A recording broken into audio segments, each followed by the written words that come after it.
Good evening, kings and queens. Welcome to another video. This is actually a second time I'm recording this video because I tried recording it earlier, but then I realized after I had uploaded it that my mic was not on, so I could not really articulate stuff in the video. So I had to re-record the video. I was just busy with other stuff. I couldn't really get the time, but now I finally got to it. So anyway, this is a game I played today with Moses. He's a friend of mine. He's also going to be playing with me in my upcoming tournament in the team event. Moses and I have played, I think, for the better part of the last 2 years together, but friendlies and online and so forth. So this game I actually played today on the 12th. On the 1st of December 2022, as you can tell there by the date. We gave each other 1 hour, 60 minutes each with 5 seconds time increment per move. It was a very interesting game, very instructive, and I wanted to share it with you guys. This was also Grunfeld. You know by now that I'm a Grunfeld or King's Indian player. The Grunfeld, actually, the parent opening is the King's Indian defense. But yeah, so let's just get into it. Started out with d4. Knight f6 pretty standard, c4, g6, knight c3, d5 mainline stuff, and then knight f3, which is the three knights variation, I believe. Then bishop g7, right?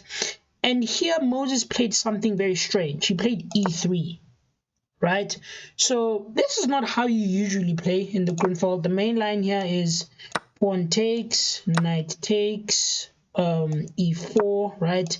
You sort of like go back to the main line that you would kind of get, and then put the knight on f3 after the move like bishop g7, then knight f3, then I think, yes, black usually plays c5 and then castles, mainline stuff basically. But Moses played sort of in a way that's non-confrontational with e3. The drawback of this move is that it boxes in this bishop, and usually the bishop in the Grunfeld belongs on the e3 square, and when it's just sitting here, it's gonna be awkward. I don't know.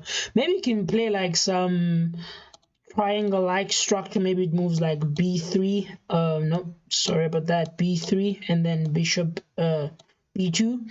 I don't know. But that's not really a good way to play. Like, as you can tell by the evil bar, immediately after e3, the little advantage, which really was minuscule, not really an advantage or anything tangible, but the evil bar just went backwards, right? Because, I mean, it's not such a great move. But anyway, it's still playable. It's not that it's not playable by the furthest stretch of imagination. It's still decent, to be fair. So it's a way to play if you want like to play in this way. It's okay. So he chose to play in this way. Castles, bishop d3 is what he played. And here I know the main line is c5, which I did not play in the game. And then if something like dc5, we have dc4, and then if here you take there, right? So if white still wants to keep his castling right, he'll have to take with the knight, and then there's this move here, knight c4, right? It hits this. You cannot really defend the pawn with this because then the bishop sees the rook there. Also, if he decides he's not gonna castle and take with the king, which is, I don't know why you'd want to do that. Maybe play the king here after I check and bring the rook that way. Where is this bishop really going? Because playing b3 and fianchettoing it here is going to take a lot of time. This is the drawback of the move e3. This bishop is sort of awkwardly placed here, right? So because now we have moves like maybe bishop g4, and then ideas of knight jumping in here. These rooks are just going to land here and just bully the white position. Oops, sorry, I meant to do that area. And just bully the white king, right? So he cannot play that. So I didn't go for the c5 line, though. I did not go for this line, which is the line I should have played. It's very playable. And it's probably also the most practical way to play in this position. But anyway, I took on c4. D takes on c4 instead. Moses also took on c4. Then I played c5, which was still the best move here. Queen b3 is a step in the wrong direction, because in the Grunfeld, also given that here, as you can see, the evil bar just went down. As you can see that this is boxed in. His pieces are sort of like awkwardly miscoordinated, and really there's no threat here, because, I mean, I'll just win a piece, right? So I played the best move, knight c6, developing move. I don't want to explain it further. There's nothing more to it. And then he played this move, knight e5, which was also an inaccuracy. Now here I spent a lot of time. I had like about 58 minutes, but I think from this move to my next move, which I took, which was the best move, yeah, I was at 46 minutes.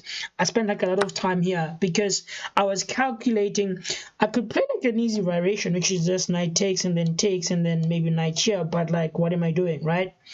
Maybe then f4, protecting the pawn, then he has like this blob of pawns there. But then I thought to myself, wait a minute, how about knight a5 instead? Like if I play knight a5, how does that move work, right? Then I calculated that if knight a5, knight takes with f7, and then takes, and then queen takes, bishop takes f7 check, king f8, keeping contact with the bishop, right?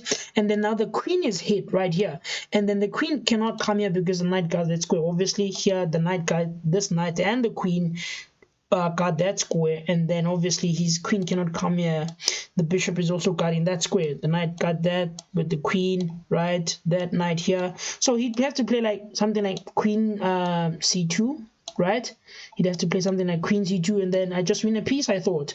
I was like, okay, that's nice. But then this is wrong, because if knight a5, he actually takes with the bishop, believe it or not. Check, right?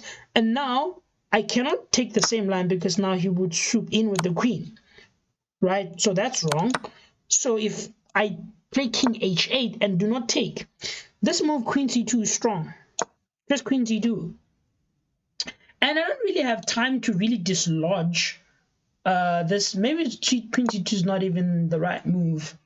Maybe, I don't know, moves like maybe queen a5. I'm not quite sure because there's all sort of like nasty threats here, to be fair.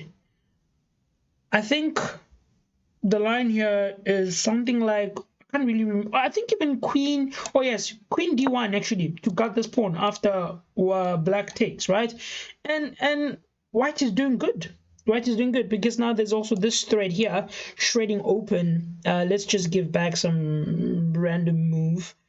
Let's just say that, right? There are all these nasty threads of checks.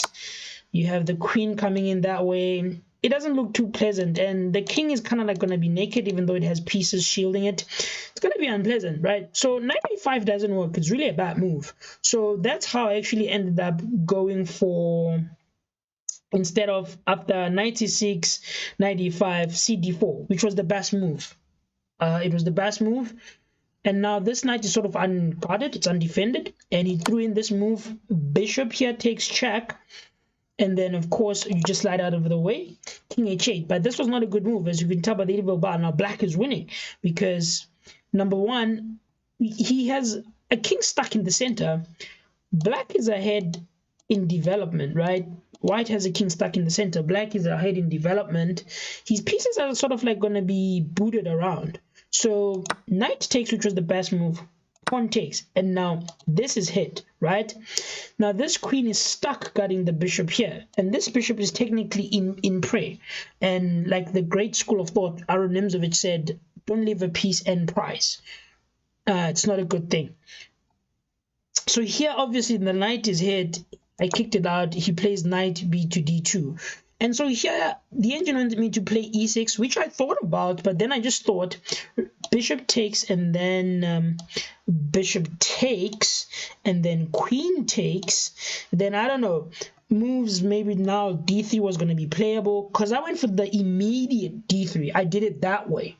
I don't know if that was incorrect. In fact, the engine didn't like the immediate d3, which is what I played. It wanted me to first play this line. I played this line, but I didn't really see anything from here, and so I actually went for the immediate d3. I went for the immediate d3, which was a slight inaccuracy. Then he played knight f4, and then I went for e5, inviting the knight to jump into here for the exchange, and then he didn't, because this is what I wanted: knight e6. With the same idea, I'll just grab the knight. It doesn't matter if he takes the bishop or the queen, but hello, he has problems, right? He has problems over here. I thought here, in fact, if takes, moves like, if he took with the queen, I think I could even just take here and sack and then play knight e4, right? Because now I'm gonna trap this bishop here with the e5 on the next move. Should he castle? Like, this bishop is awkwardly placed. It's causing a lot of headaches for white right now. It's an undeveloped piece. He's not castled. Like, I'm ready to just attack, just so you understand, and just get after his head, right? So the game continued. Instead of jumping in with knight e6, he took the pawn on d3, and then rook takes. Brilliant move, good move, exclamation mark there. And then knight takes. So here the engine just really wanted me to play rook here, and then obviously rook, knight f7 check, and then I just take, and then queen takes. You'll figure it out from there. Maybe I get to put my queen now here on a5, but then has this move bishop d2. So I thought it was clever to sort of like try and centralize my queen, and how I did that was this way. Basically, after he played knight e5 here, I actually went queen a5 check, still giving him the bishop d2 move, and then I picked up the knight, right? Because it's two pieces for one, basically. Now queen took, and then bishop e6, right? Piece play is very important. I spoke about this in some of my previous videos, that the most 5 important things, and I even recommended the book by Alexandra Shenin for you guys, How to Think for Yourself and Find the Best Moves. Finding the strongest moves, basically. It's more of like a scientific approach to the whole idea. And the 5 thing is piece mobility, right? Leading development, king safety. Now my king is safe. This king is sort of stuck in the center. He's underdeveloped. His pieces are not coordinated. He fairly does, to be honest, have a very compact pawn structure. Mine is a bit loose, but it's still compact here. But the material advantage that he has, he's up like a 0.1 piece of material. But because of the position and how ahead in development black is, that's why black is winning. That's why the evil bar shows this. So here, queen b7, only move, by the way, just so you understand. The queen cannot give me checks anywhere in the bank rank. It cannot. Oh, he can play here, but then that's awkward. He cannot obviously play here. The bishop guards that, the queen guards that. Queen b7 was basically his best bet. In fact, if queen here, I think rook here would also work, and then I don't know, play the bishop out. I'm not quite sure. The board is so red. So queen b7, I played rook b8. Exclamation mark. Queen takes c6, which was the best move. So you need to understand that he can't really take this pawn. This is even worse. This is actually a worst capture. As you can tell, the evil bar is just screaming 0-0, because then now I just legit pick up the pawn on b2, and then if he gives a check, which does nothing, I just play bishop e8. He can castle. I've penetrated the 7th rank. It's about to go down. So he took the right pawn with queen captures c6. That's the right pawn to take. And here, I was just supposed to chew with the rook, really. I think I had to play something like knight e4. Like, this hits this, still preventing white from castling. Because if he castles, then the bishop just hangs. Also, it puts pressure on this square, which I actually think is what I played. Yes, that's actually what I played. That was the idea. And then he played rook d1. Now, I didn't like this bishop e6 move, but I thought about it, but I didn't really want to play it. But in hindsight, it was the best move. Instead, I went for rook c8, which was a slight inaccuracy. But the position, as you can tell, the evil bar just went down for white. But it's like black's position is so pleasant and so good. Even if I play like slight inaccuracies, it won't really offset the advantage because it's such a huge advantage. So I'm still like okay, but like I had to play accurately. f4. It's an okay move. He's trying to dislodge the queen from this square so that he can attack the knight, because the queen, you will see that it sees the knight there on e4. Then I played queen f5 pass move, and then he played g4. So the knight he's gonna win, but this king is dying. So I took here, which was the best move. Queen takes g4, queen takes here. Now here I played another slight inaccuracy, which was queen h4. And I think, yeah, this sent the game almost to equal territory because the evil bar just dropped significantly. I had, like, the engine wanted me to be patient and play something like a bishop f5 because the queen can't come here and neither can go there because that's guarded. I mean, those squares are sort of like attacked by my queen. And as soon as the queen moves, let's say to moves like queen a4 because it doesn't really have any good squares. The rook patrols this diagonal. The queen cannot play here to here. Maybe it can go there, but that's also just unpleasant. There's this move here, I believe, bishop d3, right? Cutting the queen off like that. And yeah, like I said, king safety is very important. He doesn't have king safety. My king is tucked in well and comfy here in the corner. So I didn't go for that line. Instead, I went for the immediate queen h4 and then, of course, king f1, which was the best move, stepping away from the check. And here I played a terrible move, which literally sent the game to 0-0s. There's bishop h3. It also sends the game to 0-0s. There's bishop c4, which is what I played, which also sends the game to 0-0s. It still wanted me to play bishop f5 in this line, because if queen here, then still this move is very much alive. And then if queen there just takes, then I just get a free rook over there.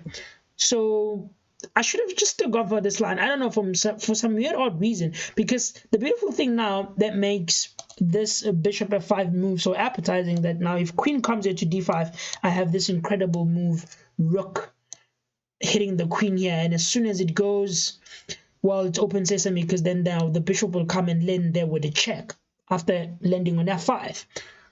But I didn't go for this line. I went for bishop c4, and literally the engine is just screaming 0-0-0. I gave away all the advantage.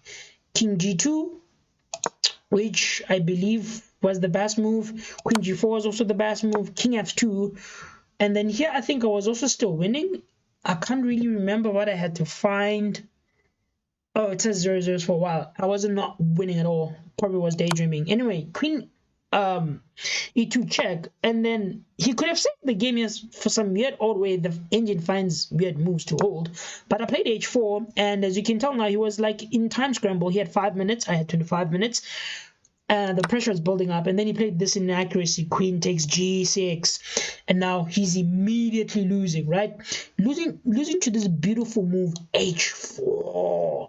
It lures the king in, h4 check, right? Then this is an incredible sequence of move. Queen h4, king takes on h4, queen f2 check, right? He blocks. So even if he does not block, if he plays something like king h3, queen f3 will get like the king hunted down. You need to understand that this is just hopelessly losing. It's losing, right? He's going to get hunted down. It's going to be a hunt down. And then now he has to block with the queen, and then he loses that. So this is just devastating. h4 was just such a beautiful, well-timed move. So he played king takes on h4, queen f2, and then he blocks now instead with the queen on g3. But then now I can play this check, because then the queen is no longer here attacking the square, right? Check, and it's mate in 13. King h4, I played bishop f7 check. Now I'm luring the king in. Now, so you understand, the king cannot go here or here nor here. Can only go on this square and this square, right? It can only go to these two squares. So obviously if it lands here, I have this check, and it's just miserable. So king h6, and then now I play this incredible move. Look at this move, rook c5. Like, this was it. This was like the cherry at the top. I love this move. I found this move, mate in 5, because now if he takes here, it's just immediate mate here. There was a way to defend, but it's still mate anyway. And he chose the rather more perilous road, really, which just led to death immediately. And he played queen g4. And you can see now it's mate in 2, which I found. Queen h4 check. I sack the queen. This is probably the most beautiful queen sack I've ever played. And then queen takes, and then bishop g6, because now the queen is no longer here, so it doesn't patrol the square, right? And there's my checkmate, like, just beautiful in the middle of the board. He has all these pieces. This rook never moved. This pawn never moved. This pawn never moved. This pawn never moved. This rook just moved once. This bishop just moved once. This pawn just moved once. This pawn just moved up. This is just awful. And all of my pieces played. All of my pieces Okay, except this, with the exception of this, but I mean, let's be honest, who cares? Right? And this was a beautiful game. This was a beautiful game. We're preparing for USAS, which is going to be in the upcoming week. It's just going to be a 5-day tournament. I'm looking forward to it. I'll be doing a lot of recaps on that, so stay tuned for that. Again, thank you for hanging out, kings and queens. I'll see you in the next one. I hope you enjoyed this one. Cheers.